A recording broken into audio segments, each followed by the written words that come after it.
Hello world, and our good stuff. Welcome you to the show. Hello, everybody. Welcome back to the studio. Rich and I are back for another exciting episode here with all kinds of goodness going on. I know we have a little bit to talk about. I had a meetup. Rich fixed some stuff, and then we have some surprises. But How are dude, you doing, Rich? tell us about the meetup. Well, I had my first meetup this year, so this is the third meetup that I've done so Wow. far. I know, right? So I did two last year, just had one this year. All of them have been, I'm going to say, well attended. Mid 30s people there or so. I had 19 people sign the sign up sheet. So that means there are some others that came and gone that didn't do the sign up sheet. That's Yeah. kind of just like a rough math. I mean, that's just kind of how that works. Actually, even remembered my hello, my name is stickers this time. Yay. Yay! I messed that up last time and forgot them at home. While I was packing, they didn't make the box. Oops. Did they get used? They did. Yeah, I wore one. I actually, put my name and I put below it your host. And some Oh, good. people picked up on that and some people didn't. It's like they're like, oh wait, you write it? Yeah, it was good.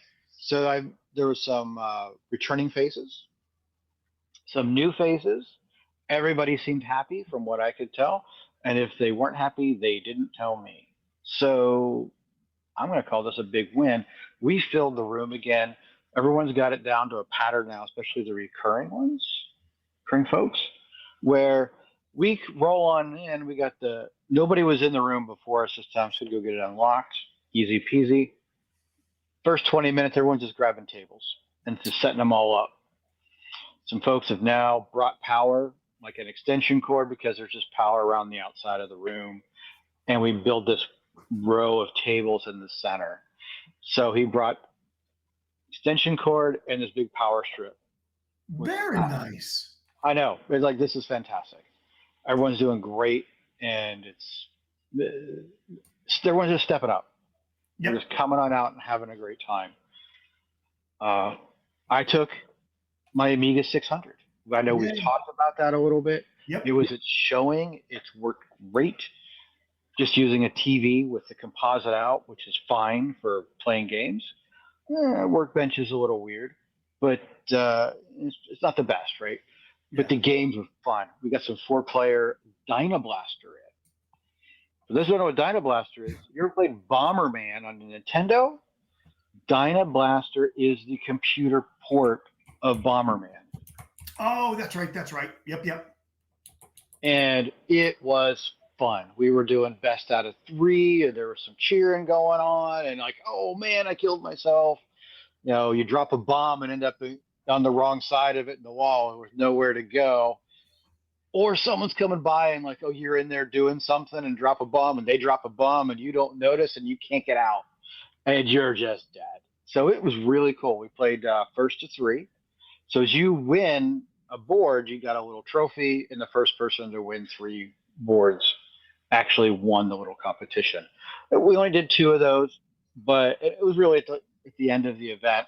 I was doing some socialization. I saw some people playing single-person games of it, and they were like, why do you have so many joysticks? And it was fun. We had 4 people playing at once. We could have played to the 5th with someone on the keyboard, but we only got to 4. Had an awesome time. Did anyone say, I had an Amiga 600? Not that I heard.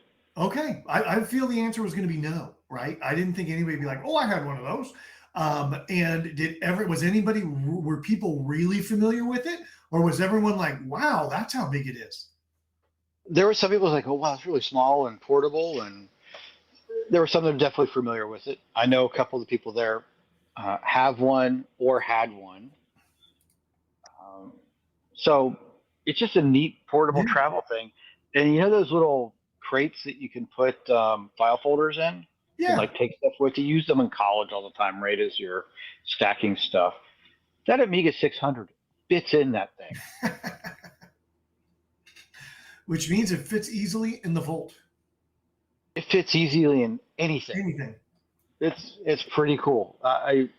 After the meetup, I give it a little more props just for its portability. And it's still a lot of fun. I got a couple comments like, "Oh, you need to bring that game back again. This is an awesome party game." It was perfect. Or maybe think of your next party game that's 4 players.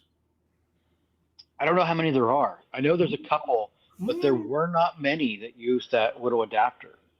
There's a port or an adapter that plugs in the back of your parallel port and gives you 2 more joystick ports. That's how you get your 4 joysticks. And I got my a keyboard, or not a keyboard, a mouse joystick switcher to actually work. So you're not unplugging stuff. You just flip the switch and it'll switch from the joystick or to the mouse. Because Dino Blaster, you need the mouse to start it, and then you got to flip it, and then you go using the joystick to play. So that was a lot of fun. I really, really enjoyed that quite a bit. There were 2 other Amigas there at the meetup. I always target the Amiga stuff for sure. John brought down his, our buddy John brought down his A1200. It's the first time I saw it. He has a nice blue case for it, tech in it. He's running a PyStorm in it and running an RTG mode, so it's really nice resolution. He's got that thing set up really, really well. It's dialed in. It's dialed in. And I know he's working on a game as well. I know he showed off at VCF East. I know we missed it. Yeah. It's called Bun Runner. So he has a rabbit you're trying to jump and avoid walls. Of course it's a rabbit. Yeah. Sorry. Okay, you're a rabbit. He loves the rabbit thing. So, yes, of course it's a rabbit. What do you have to do? Yeah, and you're running, and you have to jump over these spikes. Because you hit the spikes, you're a rabbit. That's no good. And you have to jump over walls, but he's got walls coming down from the top, too, so you got to fit in between the openings. And he's doing this whole thing. And he's been working really hard on it.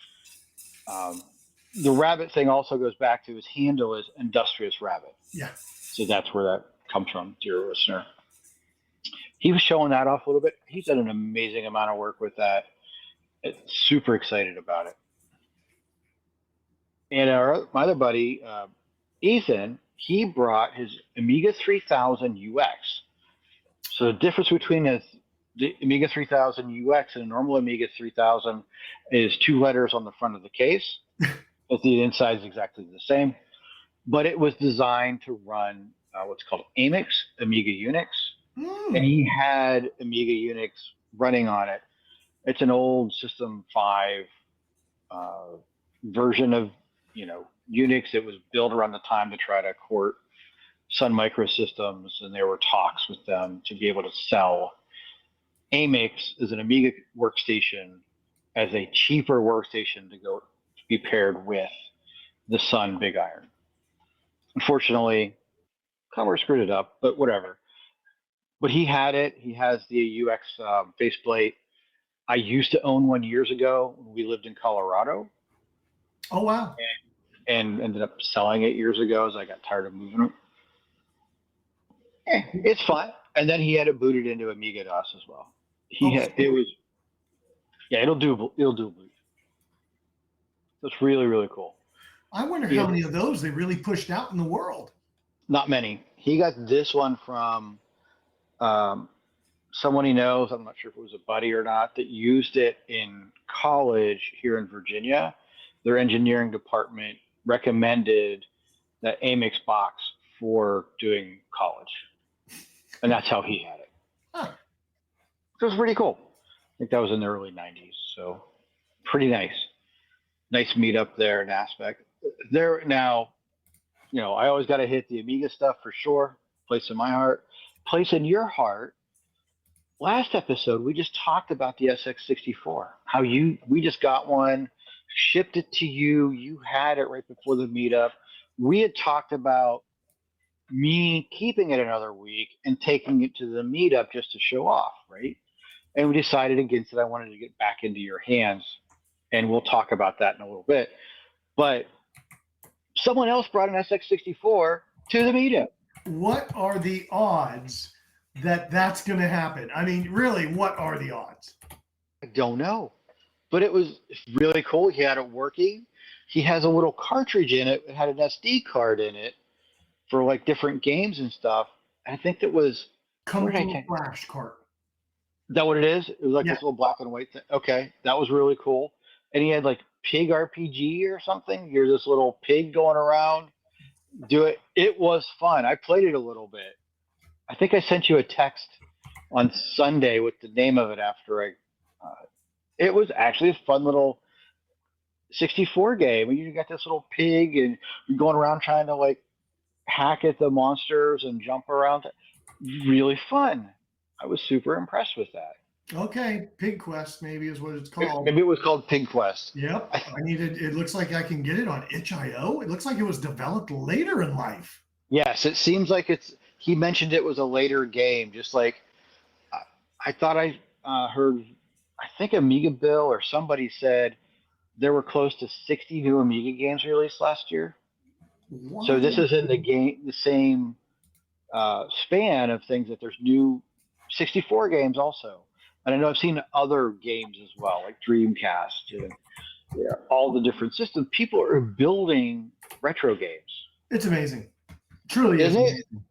It really is. This is like what people have done and how good that they've made these products. Yeah.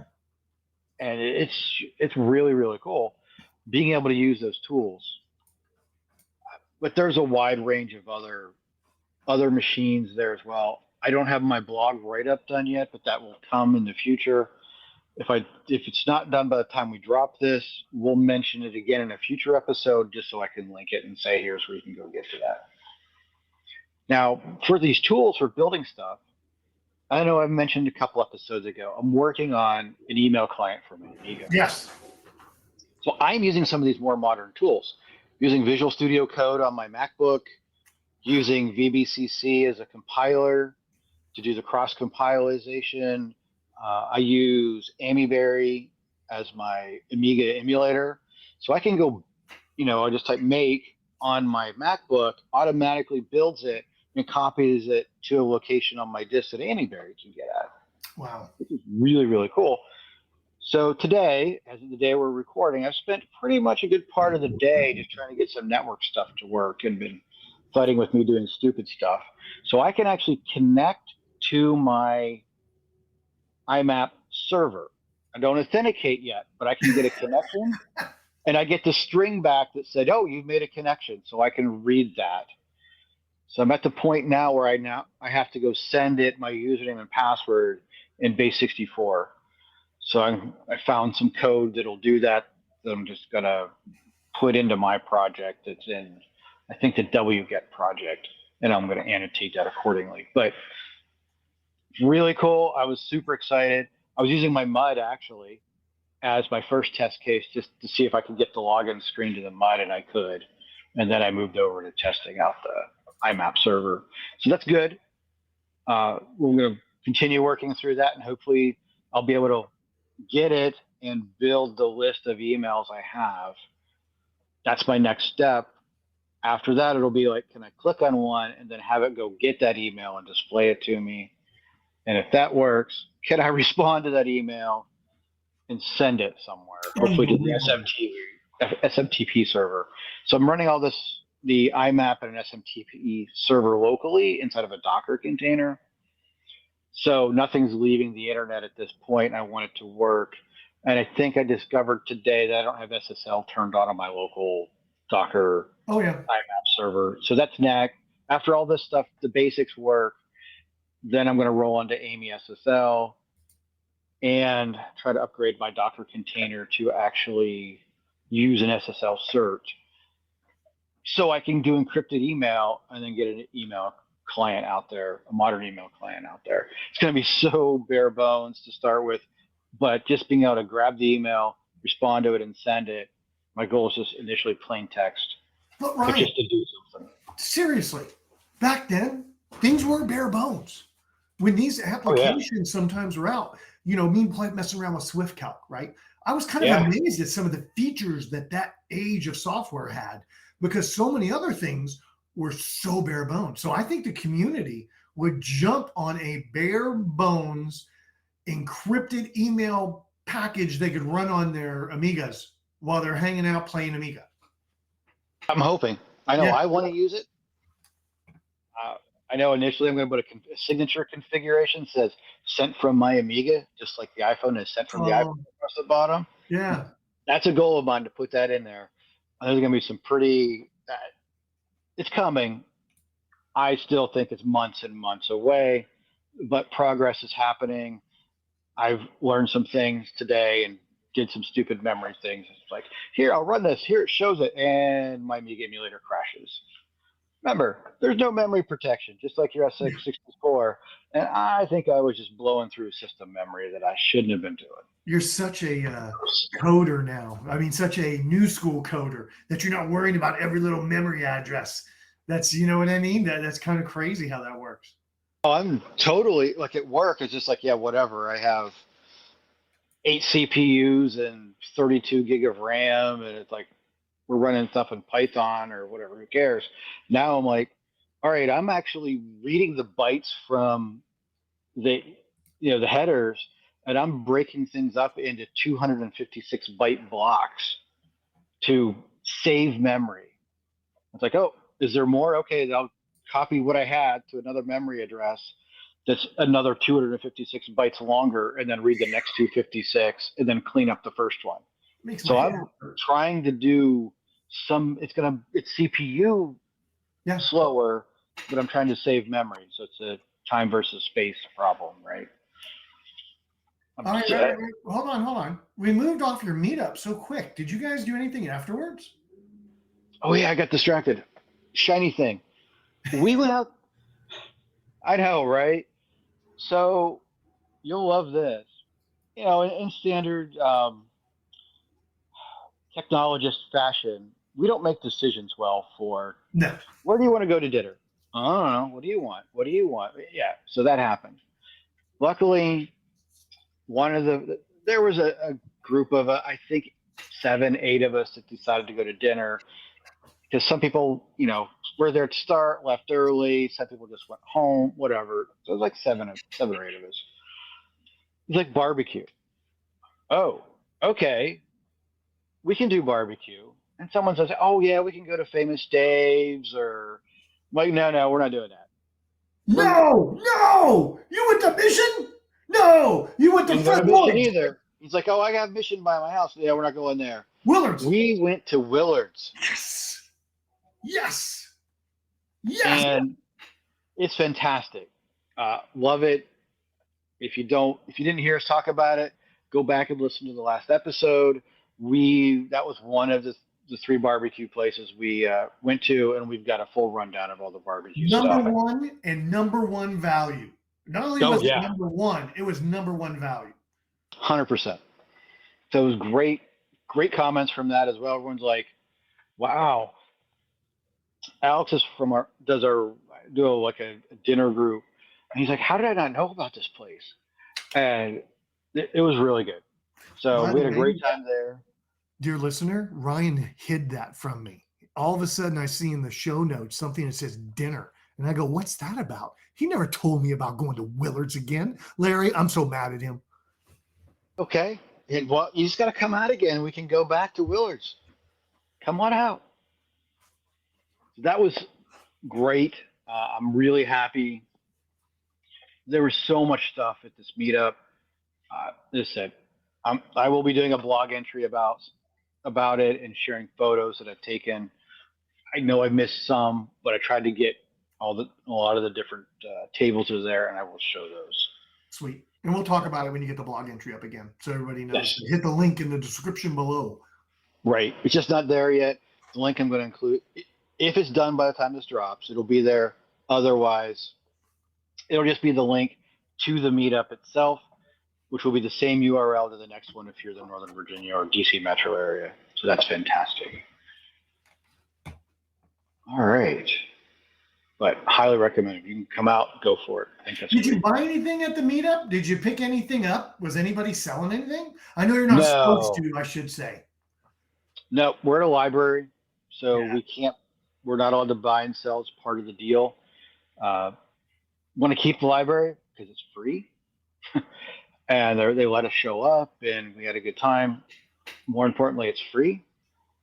Close to my house. It's easy. Set up super easy. Tear down super easy. We're good to go. I did buy something on my own. Oh, did you? So, what do you think I bought? I'm going to say a new book from Germany. No, not a new book from Germany. What'd you get? I'm holding up a Mr. Pie box. What? This arrived about a week or so ago from this recording. And I may have been screaming so much. Please start over with what's in your hands. I have a Mr. Pie retro gaming FPGA board. I bought the full everything's in it. I've taken the lid off, and that's about it at this point. I have not set it up. So for those that know, there's a Mister that used a DE10 Nano. This is a clone of that. This thing was about the same price as just the DE10 Nano, but it has all the expansions that the DE10 Nano would have. So that's pretty cool. So you got the box. It has a couple RFID stickers on it, so you can make your little RFID things. Can I see the box? Can I see the box? I asked this, but no, the box itself, the unit. As Ryan's saying this, they've been making their rounds for one of their newer units online. And so I've been watching some YouTubes around the Mr. FPGA, but it was like the retro gaming console. That's another one. Okay, this is a different one than the one I've been watching this past week or so. Yeah. The retro gaming one is another one. These are two new ones that both have come out. So this is the little. This is going to be like a Nook or a pie sized. It's a rectangle. It's a square. Oh, it really looks like a Nook. It is. Oh, look at that. Beautiful, man. It's got 3 buttons on the top. It's pretty cool. Little fan already built into it. This one comes in a clear case. It's got an Ethernet port. Looks like, I don't know, 7 USB ports that you can plug stuff into. A snack port, HDMI, USB-C power, VGA, audio. Because I just bought that. Throw everything in the box. UART. So there's a ton of stuff in this little box. So this whole thing is, so you can boot it up. I believe it'll run Linux in there. That's why it's called the Mr. Pi, right? And then have FPGA, so you can use it to switch between what you want to program it with. That FPGA is a field programmable gate array, so it's a chip that you program. I'm going to run an Amiga OS on Amiga DOS on it. Obviously, geez, surprise. I'm probably going to get the PET core as well, and maybe the C64 core. So I have this little box. I mean, this thing's tiny. It's about the size of my hand. Yeah. A little thick, a couple hands deep. If you don't want to go buy old retro equipment and tinker with it, and you just want to play with the software, get something like this. That's amazing. This thing is great. Last I looked, from the Amiga side, it's supposed to run like a 6800, that speeds of like a 68030 at 50 megahertz, which is pretty quick for the Amiga side. That's, in the tail end of what's happening of the Amiga life. And I forget how new of something it'll actually run. This is so I got a Kickstarter version, so it has these little RFID readers, and then this is an RFID reader, so you could actually have an RFID card or whatever. This will plug in, and it's an NFC read writer. So it's really, really cool. I have not played with it yet at all. I just haven't had time. It was in the box, everyone. It was like totally wrapped up in the box. I think this is the first time he looked at it. It is. I'm just pulling them out now. These are the little NFC cards. I'm betting I take the sticker off and stick it in these cards. Is how that's supposed to work. Oh yeah, it was supposed to have 4 cards, and there's 4 little cards. Make your own. It's funny, they have little little circuit things on the bottom just for They look like looking. a big SD card. Yeah, they do. And so there's 4 cards, there's 5 stickers, and I've seen these before when I was 3D printing. That these stickers have the RFID stuff in it, and you just stick it on the thing, and they're read writable. Sweet. I know people have used them for making like Skylanders. You can get the Skylander code and write it to the RFID thing, and then you can use it for your games. So it's pretty cool. Listen, it's small, it's tiny. If I wouldn't have gone head deep in a lot of real hardware, I probably would just be using something like this. That's all you need. It's really what you need. If you don't have space nor the desire or skills that you want to go play with the real hardware, don't. Yeah. Experience your stuff with something like this, or even an emulator or whatever. But this is hardware. Yeah, and that's it. You're going to get more cycle accurate environment. Is that a good way to say that? I believe so, because it's actually making the chips that your device uses. Ryan had to teach me about what that meant about. I think one time on our way to VSCF East, I was like, what does this mean? And we had an hour-and-a-half conversation about what that meant. Which is fine, because we had like 4 or 5 hours in the car. So it's like, okay, cool, let's do this. So it's really cool, really excited about it. I will get to it, as with everything else, right? Well, but I'm super excited. I'm really impressed with their quality and how it came all put together. My understanding, it was all tested following him it's now on Blue Sky. It was just all together. They tested it before they shipped it out. This is a Wave 3 one. One of the Wave 1s, Wave 2 ones had some issues. So they just spent a little extra time on quality control and just did all this. I'm like, it was well worth it. I think it was in the low 200s. Yeah, they're all sold out. I put the link in the description below. But yeah, they're all gone right now. You can't get the one like you got. It's just not available at the moment. Right. I ordered this about 4 months ago. Wow. I ordered it in December. I'm glad it dropped before any kind of weird tariff stuff hit it. You know what I mean? And the guy then has this thing he has to make, and all the prices are getting wonky, or people are being weird. So I'm really glad you got that. Yeah, it came just right, but it came about a week or so before all of the tariff. About a week before all the tariff stuff happened. So I was like super happy about that. Good. I was like, gee, am I going to get hit with another bill for this thing? Yeah, that's the scary part. I know, right? I'm like, because I bought it in December. So it's like, cool. So that's my purchase. And I just put purchase. What did I buy in the spreadsheet as a surprise? That was a good one too. I did a little retro work area purchase this past week, because when I went out of town, I took my programming book with me, and I worked in the hotel a little bit with it. And then I got back, and Ryan's seen the house. I have this like 1980 style wheel around cart. Like the monitor goes on top, and it has a pull out for your Commodore 64 where the keyboard is. You put your disk drive, and you can put a printer underneath if you want it, right? Oh, that's awesome. Guess what? What'd you get? I put a book there and do any work. So before, I went to Amazon and got this $12 book holder. Look at this. Oh, wow. Look. That's pretty nice. It has little things to hold the book open while you're working. Yep. And it even has a little light, a little boop light to turn on. So while my old eyes are looking at this book, I can have additional light. And you hear it clicking. That's because it rotates and has a real nice little lazy Susan effect. So again, about $12 or something off Amazon, incredibly well made. I can position the book as straight up or as lean back as I want. It has a light. I'm going to be using it tonight. Oh, perfect. So it'll be getting some use this evening as I put something on the YouTubes, probably Adrian's Digital Basement. I need to catch up a little bit.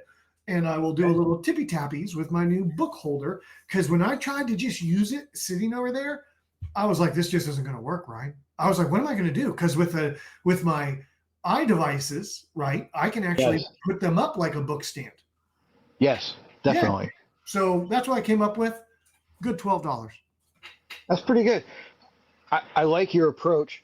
It looked really nice, dear listener. Nice silver bottom, a nice wood background where the book is, and these on each side of it, like when your book's fully open, you have that little the clips there to hold it. Beautiful light, gives you some light right on it.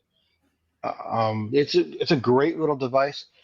You took that approach. I would have been lazy and I would have scanned the book and then read it in my iPad. I'd have been like taking pictures in my scanner or my Dude, iPad. you know I could download the book. You know Oh, I know. Yeah, it's there. It's out in the world. I'm just I'm reliving the adventure of using a book. I love it. It is. So it is just having a fun time with that material. And this came from one of your pickups. I think I've noted that before. One of the ones you found and shipped down. So it's hard at work, and we're going to have fun tonight. Maybe I'll get some Jolt Cola out and do a little programming. Well, hopefully by our next episode, you'll have stuff to talk about that you've made with that. So super, very happy. Now, as for making or fixing things, for some reason, I'm wanted to be a pilot at one point in my life, and that didn't work out. That point was probably about 7-8 years ago. I did a couple of hours of flight school and determined I am not compatible with an airplane, a small airplane, and not being motion sick. I just get motion sick all the time. I don't know what made me think that, oh, hey, airplane will be fine, right? So I picked up Flight Simulator 2 for the Amiga because I was like, well, sure, it's an Amiga that goes with my current hobby, my coming back, come back to the Amiga world, and it's, the flight simulator, so it teaches you how to fly. It's that, the airport plates and stuff from 1986, and it's all there. The one I bought did have a box, but it was crushed. Trashed. I mean, it was like sandwiched together and sides are bulging out. And yeah, that's common. This stuff's like 40 years old, right? Yeah. So it just got whatever. So, and there's still some issues. So I did a little bit of YouTube's. Unfortunately, I don't remember which ones I've watched. I watched a couple, but I took the box apart, followed what they did, and like taken an iron and some like a towel. So you would wrap the box inside of the towel a little bit, spray it so it was steaming on top of the box, on top of the towel, which would then go to the box and help flatten it out. And that got rid of some of this stuff, but it was still kind of flimsy because all the sides were creased in. I don't know what you want to call this, like how the spine has the push.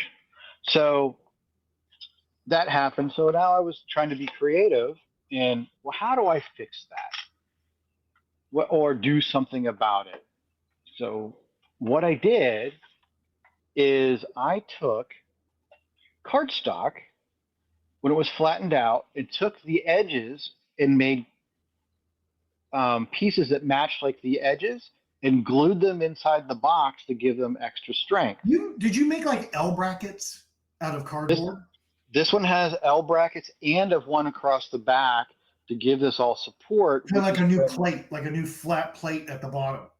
Yep, and they're super glued in there. It looks good. And it's super glued in there. Then that gives it the weight, it gives it the support, so I can put all the stuff back in it. Because this one has a slip box inside of the main box. I had to be a little careful to not make it too small, so everything actually fit inside. I'll put that back together a bit. And then I did the same thing with the outer box. It looks really good, Ryan. You are a craftsman. I used some of my skills. I used to make, and I have made in the past, some print and play games. Oh. And so I had all this stuff already. I already had cardstock. I had the paper cutters. I had a ton of super glue and built this. And now it actually has some support and doesn't look terrible. I mean, you can still see it was creased in from the outside. And if you look on the inside, you'll see the little, I don't know, you can't see it, but there's that's the stuff I glued in on side and it gives it that extra weight, extra support. You know where I'm used to seeing this is on boxes for like Atari, Nintendo, N64. Those older boxes, they'll do a little bit of they won't ever say they're new after that, but they'll do a little cleanup to where the box has more life left. and they can do it. They can do an all-in box, or CIB, I guess, where it's now you got a box, the manual, the game, and it all matches and it's period correct. Yeah, what's interesting is seeing there's writing on the box cover. At some point, this was a blowout from somewhere because it has $1.99 written on it. Wow. And somebody had bought it. It ended up in a half price book somewhere. It looks like a date of 92. It says $40 from half price books. Wow. That's just on the front. Unfortunately, I wasn't paying attention, or it got shipped this way. The floppy disk is screwed up. Holy smokes, folks. That floppy disk looks like it makes a hard left when you get to the end of it. Correct. It's a 3.5, and as you know, 3.5s shouldn't bend. No. Well, this one definitely did. Wow. That's unfortunate. So that makes me a little sad. Luckily, I mean, all these things are findable out there. Yeah. So. And that's the thing. You can get another disc from someone that only has the disc, and you can finish your box out. Yes. Or I'm just going to keep it. It is what it is at this point, and that's just how it works. So that was an interesting project. That took me, a couple evenings. Definitely took me a couple evenings to get through that, because a lot of it is cutting it out, gluing it on, then waiting a day before you go take the next step because you want the super glue to set.